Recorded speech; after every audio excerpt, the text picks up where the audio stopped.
ودلوقتي في الفيديو ده هنستعرض مع بعض لو انت معاك كاميرا زي دي ايه الاكسسوارات المهمه اللي تشتريها.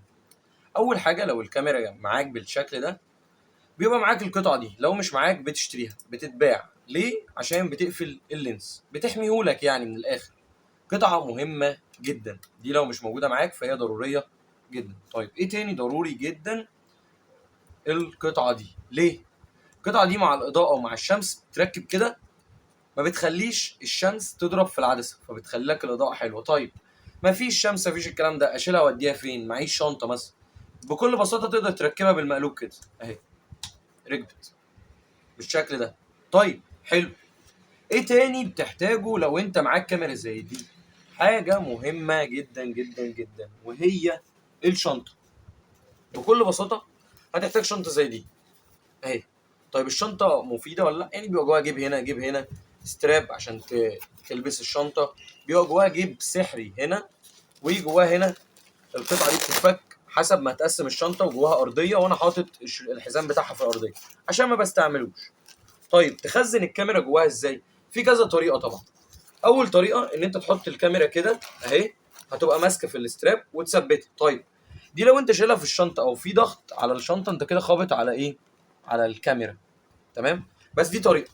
وفوق هتحط ايه؟ ممكن تحط البطاريه، الشاحن، الحاجات دي كلها. طيب ممكن تخزن ازاي؟ طيب طريقه تانية، ممكن بكل بساطه تفتح دي، مش محتاجينها دلوقتي، وتفك اللينس بالشكل ده كده، وتحط اللينس كده، وتحط الكاميرا كده اهو، وتقفل بحيث ان هي لو اتضغطت ما تخبطش. طيب هنا هيوصلنا لنقطه مهمه جدا بعيده عن الشنطه، وهي ايه؟ لو انت عملت كده، ايه بقى اللي هيقف قدامنا؟ ان هيبقى عندك دي مكشوفه ودي مكشوفه، هتجيب لها القطعه الصغيره دي، وهي سعرها رخيص. الحتتين دول سعرهم من 100 جنيه ل 75 جنيه واحده للكاميرا، بتتركب كده اهو. بصوا برضو عشان تبقى معدوله على الكاميرا اهي، والتانيه بتركب على اللينس بالشكل ده كده اهو. كده يبقى انت غطيت الاتنين. دي اول حاجه معانا بتتجاب اضافيه. تمام كده، دي مقفوله اهي من هنا، ومقفوله من هنا، ومقفوله من هنا، كده انت معاك الكاميرا محميه. نرجع لنقطه الشنطه تاني. اقدر اخزنها بمساحه اصغر، يعني ان انا احط الكاميرا بالشكل ده كده، واحط اللينس بالشكل ده كده، او بالشكل ده كده، بحيث ان لو في ضغط، بصوا الشنطه بقت رفيعه ازاي، بقت حاجه رفيعه خالص. طيب ايه تاني بتحتاجه؟ بيجي معاها شاحن طبعا للبطاريه، للكاميرا بيجي شاحن لبطاريه الكاميرا، ده بيجي معاها اوتوماتيك. كده احنا عرفنا الشنطه والقطعتين دول، والقطعه دي لو مش معاك، والقطعه دي تمام. بيجي معانا الشاحن. طيب الشاحن العادي بتعمل ايه؟ بتفك البطاريه بالشكل ده كده، وتطلعها وتركبها وتشحنه، بينور تقريبا اصفر، بيفضل ينور ويطفي، ولما بتشحن بينور اصفر بس. طيب في الشاحن ده مش شاحن قوي، ده عباره عن حاجه زي هب او كونفرت. بيعمل ايه؟ مش شاحن يعني، ملوش فيشه ان انت تركبه في فيشه ويشحن البطاريه، يعني ليه مميزات وعيوب. طيب يعتبر كلهم مميزات. ده بيشتغل ازاي؟ ده بتوصله بالتايب سي او بالماكرو عادي بشاحن موبايل، هو بيبدا يعلي الكهرباء للبطاريه وبيشحن بطاريتين، وكمان جواه شاشه بتكتب لك مستوى كل بطاريه.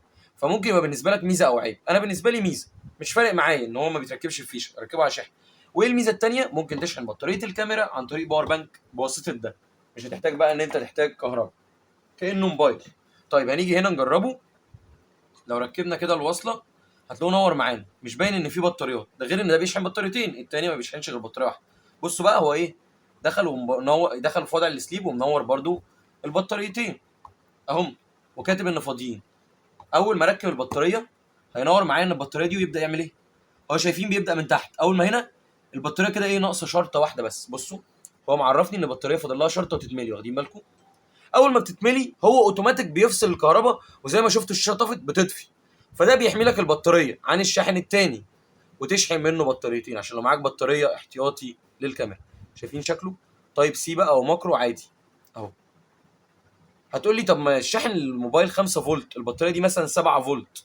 هقول لك ما انا لو بصيت ورا هنا هيكتب لك هو بياخد 5 فولت تايب سي، او 5 فولت ماكرو 2 امبير، بيحولها ل 8.4 فولت. ثانيه كده اهو، 8.4 فولت 700 ملي امبير ل 500 ملي امبير لو انت حاطط بطاريتين. فده امن جدا على البطاريه ان هو يحميها لك عشان ما تتحرقش. فده تاني اكسسوري او تالت اكسسوري حلو جدا تحتاجه. طيب عندنا ايه تاني؟ طبعا احنا معانا حاجات جامده جدا بقى، وداخلين على القسم الجامد، وهو ايه؟ ازاي تطلع بالكاميرا دي لايف على التيك توك او اليوتيوب. يعني ايه لايف؟ يعني تاخد منها الصوره لايف على الكمبيوتر وتطلع اللايف بتاعك. طيب ده اكسسوري معانا. طيب تاخد اللايف ازاي؟ هتحتاج حبه حاجات مهمه جدا عشان موضوع اللايف. اول حاجه عندنا هنا الاوت بتاع الكاميرا بتاعنا من الجنب ده عباره عن ايه؟ اتش دي ام اي ميني. طبعا نزل حلقه مفصله عن جزء اللايف ده، بس انا بشرحه باختصار. عندنا اتش دي ام اي ميني. طيب اول حاجه هتحتاجها، هتشتري كابل اتش دي وتحاول تجيب حاجه نظيفه. انا جايب ال 4 كي في ال 1080. هي الكاميرا كده كده 1080، بس انا قلت اجيب ال 4 كي بزياده عشان نطلع اعلى جوده ممكن. طيب هتحتاج ايه تاني؟ طيب نبدا الاول بكابل الاتش دي، نفتحه مع بعض ونشوفه. كابل اتش دي زي ما انتم شايفين حاجه كده نظيفه. انا جايب اللي هو ال 3 متر عشان ينفع معايا للمسافات. طيب سيبنا من الكرتونه ونبدا نشوف الكابل. زي ما انتم شايفين حاجه نظيفه كده. طيب كابل اتش دي ده هتقول لي هيركب ازاي في الكمبيوتر؟ دي اول نقطه. وهيركب ازاي في الكاميرا؟ لان انا عندي هنا اتش دي، بس اتش دي ميني، يعني بصوا ده الكبير ده الصغير. طيب هنحتاج حاجه بسيطه وهي كونفرت من اتش دي ميني ل اتش دي عادي اهو. هعمل ايه بالكونفرت ده؟ هاجي هنا في الكاميرا اروح قلبها ومركب الكونفرت بالشكل ده اهو. هيركب معايا على الجاك عادي اهو. بقى سوكت كبير اهو هنا، اقدر اركب ده في الكاميرا بالشكل ده كده اهو. كده الكاميرا جاهزه ان هي توصل بالكمبيوتر. طب هتقولي الناحيه الثانيه اتش دي برضو هوصلها ازاي في الكمبيوتر؟ هقول لك هتحتاج حاجه اسمها كابتشر كارد. الكابتشر كارد ده حاجه مميزه جدا عن الحاجات الباقيه كلها. وهو وظيفته ايه؟ بياخد اي صوره من اتش دي ام اي يعرضها لك على الكمبيوتر، تسجلها تطلع بيها لايف اي حاجه. يعني تقدر تاخد الصوره من الريسيفر بالاتش دي ام اي، من كاميرا باتش دي ام اي، من لابتوب. يعني انا ممكن بلابتوب اوصل اتش دي ام اي واوصله على شاشه كبيره، لا اقدر اخده على ده واوصله يو اس بي في الكمبيوتر يديني شاشته على الكمبيوتر. يعني اقدر اطلع لايف بجهازين. لو انت جهازك ضعيف بتلعب عليه وعايز تطلع لايف، فاللايف هيعلق لك اللعب، لا تقدر بجهاز تاني برضو حتى لو ضعيف تودي عليه الصوره وتطلع من عليه اللايف بس. ده اللي اسمه الكابتشر كارد. فهعمل ايه؟ هاجي هنا واروح مركبه في الاتش دي ام اي وابدا اوصل كده. انا الكاميرا هتطلع لي اللايف باعلى جوده لحد 4 كي، بس الكاميرا دي للاسف 1080 بس، فمش هقدر اطلع 4 كي. وده برضو مش بيطلع 4 كي، ده 1080. في الاكبر منه ده عشان سعره رخيص، سعره حوالي 250 جنيه بس. والكابل برضو يعني سعره مش فاكر بصراحه، ممكن تسالني في الكومنتات هرد عليك. والكونفرت ده ارخص حاجه في الليله دي كلها اهو. بصوا شايفه تقيل قوي، بس فانت تحاول تجيب حاجه نظيفه عشان تطلع معاك كواليتي نظيفه. طيب ده كان اهم قسم في فيديو النهارده، ان ازاي تخلي صوره الكاميرا تطلع معاك على شاشه الكمبيوتر عشان تطلع بيها لايف او تصور الفيديو على الكمبيوتر على طول من غير ما تصور على الكاميرا. هتحتاج كابل اتش دي، كونفرت من اتش دي ميني اللي هو الاتش دي الصغير لاتش دي كبير، وهتحتاج حاجه اسمها كابتشر كارد بياخد الاتش دي يطلع لي يو اس بي للكمبيوتر. طيب عندنا ايه تاني؟ عندنا حاجه تاني؟ اكيد عندنا حاجه تاني. انا هطلع لك الفيديو على الحاجات دي بس؟ اكيد لا، يعني انتوا عارفين فيديوهاتي لازم يبقى فيها معلومات كتيره مفيده. طيب عندنا ايه تاني؟ عندنا القطعه المهمه دي، وبعديها جايه حاجه مهمه جدا وهتكون اخر حاجه معانا في الفيديو. طيب ايه القطعه المهمه دي؟ عندنا هنا اللينس. شايفين اللينس؟ نفك القطعه دي مش عايزينها اهي. ده اللينس العادي. طيب هتقولي اللينس شكله كده ليه؟ عشان اللينس مقفول، هو بيتفتح اهو. تمام. طيب قفلناه. لو جينا شلنا دي، طيب العدسه دي معرضه تتخربش تتطرب يحصل لها اي حاجه، هنحتاج نعمل ايه؟ هنحتاج لها حمايه. ده سكرين بروتكت بيحميها من الليزر ومن حاجات كتيره ومن التراب ومن الكلام ده كله. لو جينا فتحنا كده وسعرها رخيص مش غالي. بصوا هنروح فكينها كده، بصوا شكلها بتبرق ولا بتاثر على جوده الصوره ولا اي حاجه. وبتيجي انت تركبها هنا اهي. تعمل ايه؟ تيجي هنا وتبدا تربط فيها بالشكل ده كده. ثواني عشان هي لها اتجاه معين وزاويه معينه. بصوا هي كده ثبتت. بصوا العدسه بقى شكلها عامل ازاي كده. انا مش هاثر ولا اضر العدسه بتاعتي باي شيء اطلاقا. حد خربشها اتخبطت حصل لها اي حاجه جه ليزر بتشتت ضوء الليزر عشان تحمي برضو الكاميرا. طيب جينا نركب دي برضو. دي هتركب معانا عادي مش هتقول لا. فانا كده ضفت ميزه للعدسه بتاعتي، بدل ما هي كانت عاديه كده اهو، بدل ما هي عاديه كده لا، حميتها بالقطعه دي. فقطعه مفيده جدا، نرجعها مكانها برضو ونبدا نقفل العدسه بتاعتنا تاني. فدي قطعه مهمه جدا. طيب هتقول لي انا العدسه بتاعتي موسخه وجبت الكلام ده كله، وهنا السنسور موسخ والدنيا بايظه وعايزين ننظف. هقول لك بكل بساطه اشتري الكيت ده. ايه بقى الكيت ده؟ ده كيت كامل لتنظيف الكاميرا، العدسه وكله، منفاخ، فرش، المناديل، السبراي، كل حاجه. طيب انا اشتريت الكانون ليه ما اشتريتش النيكون؟ لان النيكون اقل في الكفاءه شويه، انا ملاحظ ان هو اقل في الكفاءه شويه من الكانون بصراحه. فجبت الكانون لان لقيتهم الكانون اعلى بسعر بسيط شويه، بس ده الافضل بصراحه، فانا بجيب الافضل. طيب تحبوا نفتحه ونشوفه مع بعض ولا نشوف فيديو تاني؟ لا نفتحه ونشوفه مع بعض في الفيديو ده.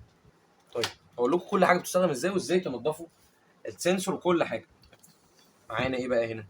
ده الكانون. دي انا كنت فاكرها علبه بصراحه، فده عجبني عن النيكون بس طلعت كفر اصلا. ما علينا مش هتفرق كتير. طيب معانا ايه بقى؟ معانا هنا ده كتيب صغير، ودي ميزه. لا ده مش كتيب، ده هو يعني كاتب حبه تفاصيل، والورق الخفيف قوي تقدر تمسح بيه عشان ناعم جدا. تمام تمام، دي حاجه كويسه. معانا المنديل اللي هو زي بتاع النضاره، دي برضو حاجه فوق الرائع. معانا السبراي المنظف بتاع العدسات اهو، لينز كليننج. فده تحطه على العدسه مش هيأثر بقى، ما تقوليش بقى يبصم العدسه يخليها تغمق، ده بتاعها الاساسي. معانا هنا ودانات عاديه يعني مش حوار، دي ودانات عاديه. طيب معانا هنا بقى ايه؟ قطعه تقدر تمسح بيها، تمام، عشان تنشف السائل ده. وعندنا الفرشه، لو جينا نفتح الفرشه كده عامله زي قلم الروج، ترفعها كده اهي وتبدا تمسح. بصوا ناعمه جدا كانها قلم روج بالظبط اهو، وتقفلها تاني بتنزل تاني. شايفين اهي؟ هنجرب كل ده مع بعض. تمام. ومعانا هنا البامبو، لو عايزين نجرب النيكون برضو ممكن اجيبها ونشوفها مع بعضينا نشوف هي احسن ولا دي. تفتح كده وتبدا تعمل كده. طبعا بجيب اهو كتير، والدليل على ده عايزين نجربها لكم برضو اهو. بصوا. طيب ده بيتنضف ازاي؟ نبدا اول حاجه باخطر واهم نقطه، ازاي تنضف سنسور الكاميرا. طيب انا مش عارف الطريقه بالظبط، بس هوريكم على حد علمي اللي انا شفته وهنحاول عشان ما ناثرش عليها. بصوا زي ما انتم شايفين هي متبهدله معايا. هتبدا تقلب الكاميرا كده اهو وتنفخ، تقلب الكاميرا وتنفخ بالشكل ده عشان اي تراب يقع تحت. وهنزل لكم برده فيديو تفصيلي عن القصه دي، ازاي برده لو هتنضفوا بالسائل، واقول لكم الطريقه الكامله عشان ليه طريقه معينه، بس دي الطريقه العمليه. لو انت السنسور عندك نضيف ومنضفه باستمرار، انت هتعمل كده بس قبل كل شغلانه ليك وبس. وانت اللي بعد كده لو مركب الكفر اللي هو ده خلاص مش هتحتاج تعمل الخطوه دي تاني، هي مره واحده. طيب بصوا بعد ما نفخنا، هي في حبه هنا،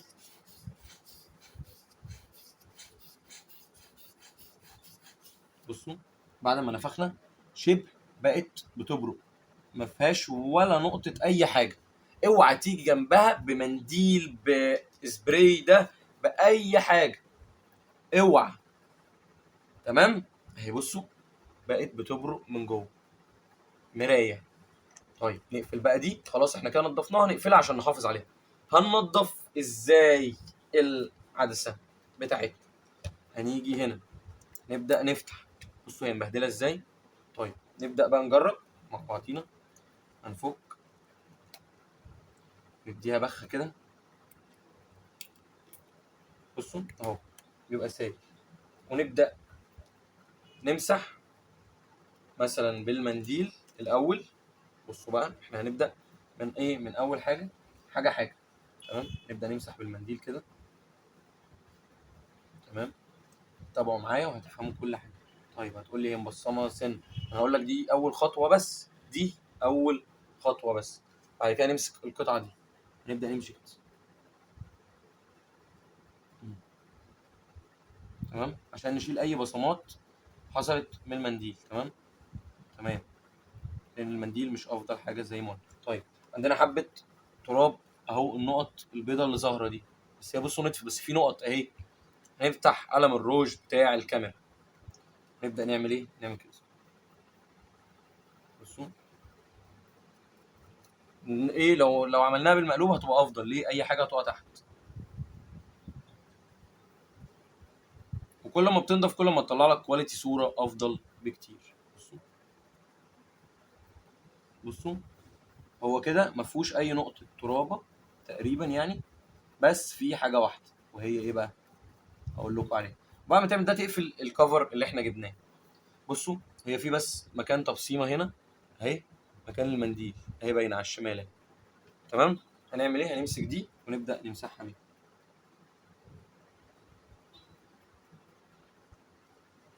نبدا نمسح كده. ماشي.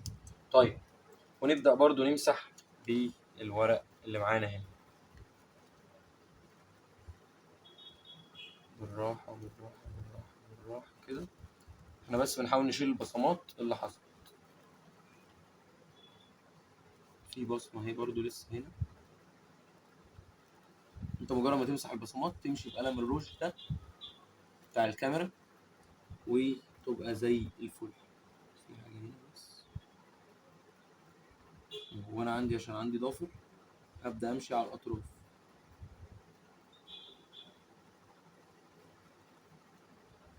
طيب، هتقول لي في نقط ظهرت اللي هي النقط البيضاء بتاعه التراب العاديه.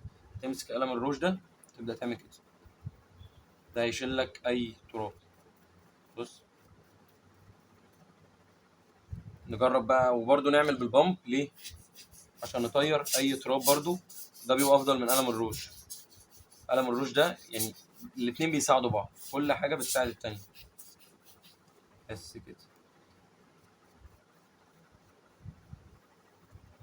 هتقولي لي اخر مرحله القلم ده ولا البامب؟ لا، البامب. القلم ده يخلي التراب سهل انه يتحرك، يعني ما بيخلوش ثابت، مش مكلبش في الاماكن.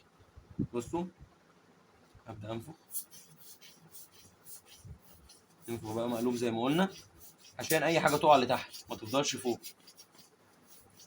بصوا بصوا بقت عامله ازاي، ما بقاش فيها اي حاجه خالص. طيب، نبدا بقى نقفلها، نتاكد ان دي تمام. ناخد دي برده مسحه بقلم الروج اهي. نبدا برده، وبرده هنحط السكرين بروتكتور. بس نقفل حاليا بدي اهي. كده اللينس من قدام اتعمل، وعملنا هنا السنسور بتاع الكاميرا. ناقص الجزء اللي هنا. بصوا ده وحش ازاي، مش متظبط. طيب، نبدا برده نمسح. في برده تراب داخلي، ده لازم تتفك وتتعمل من جوه، بس احنا هنحاول نعمل اللي احنا شايفينه. تمام. تمام. اهم حاجه الورق اللي هنا ده، ورق الناعم، ان احنا نستخدمه. هما مدينا كذا واحده اهم، ان احنا بنمسك واحده كده نبدا بس نستخدمها اهو. مش لازم تحط الماده، يعني مش شرط ان انت تحط الماده. يا لهوي الماده اتكبت، يا لهوي يا جدعان، كانت مفكوكه، مكانتش ماسكه نفسها. طيب ماشي. خلصت. خلصت ولا ايه؟ شكلها خلصت الماده يا جدعان. ماشي، حصل خير. اوكي. هي لسه جواها ولا فضيت خالص؟ شبه فضيت.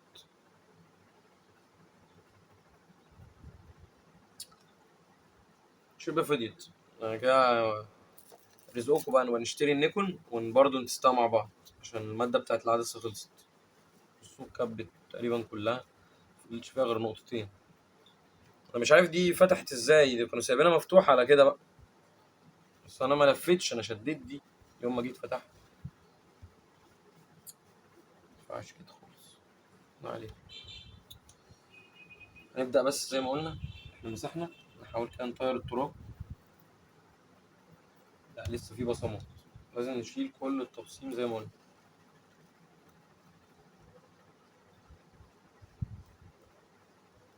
بص، تمشي حركة دائرية كده وتمشي بضفرك على طرف العدسه بس بقت بتبرد. هنا برضو في ميه من الماده دي. ماشي، نبدا نمسح. بصوا اللي فوق بقت بتبرد، التراب ده في اللي جوه بصوا بقت بتبرد. عارف لو خدت رشه بس ماده للاسف مفيش تقريبا، فيها حبه بسيطين. ممكن نمسك دي ونبدا نمسح عشان كل حته يخش فيها من الماده. بعد ما نمسح كده هنبدا ننشف بالمنديل، بعد ما ننشف بالمنديل نمسح بالورق الناعم بس كده. بصوا هوريكم العدسه تطلع عامله ازاي. نمسح كده بقى الاطراف.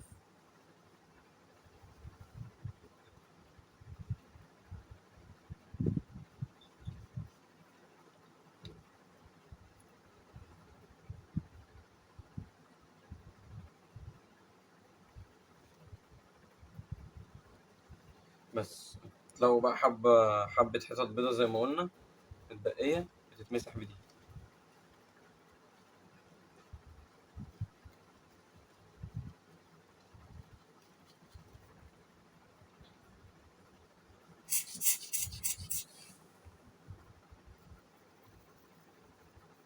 دي مسحة كده تطير كل التراب اللي عليها. بعد كده رش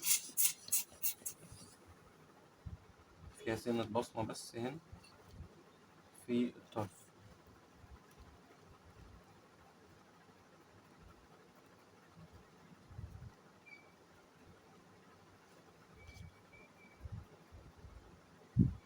بس برضو بعد ما شلنا البصمة حبة كده بالفرشة. بعد كده منفاخ. هو مشغل المنفاخ وهو مقفول ولا ايه؟ هو مفتوح اهو. هو بيشتغل وهو مقفول وهو مفتوح اصلا عشان مخروم. حسب انت عايز ضغط الهواء قد ايه، ولا هو كان ليه حتة تاني ولا ايه؟ انا الدنيا بهوات مني هنا في البتاع.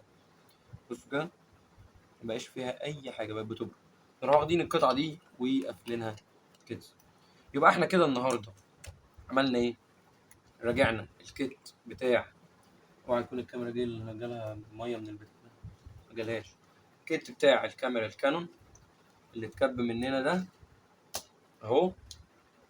خلي دي بقى واقفه كويس بقى، انا كنت عايز احطها في شنطه الكاميرا. وراجعنا ازاي تحمي العدسه وتحمي الكاميرا واللينس اللي بيركب هنا الفلتر يعني، والكابتشر كارد ازاي تطلع لايف من الكاميرا عن طريق الكمبيوتر. وبس كده. متنساش يا صديقي لو الفيديو عجبك تعمل لايك للفيديو وتشترك في القناه لو انت اول مره تشوفني، وتفعل الجرس وتكتب لي كومنت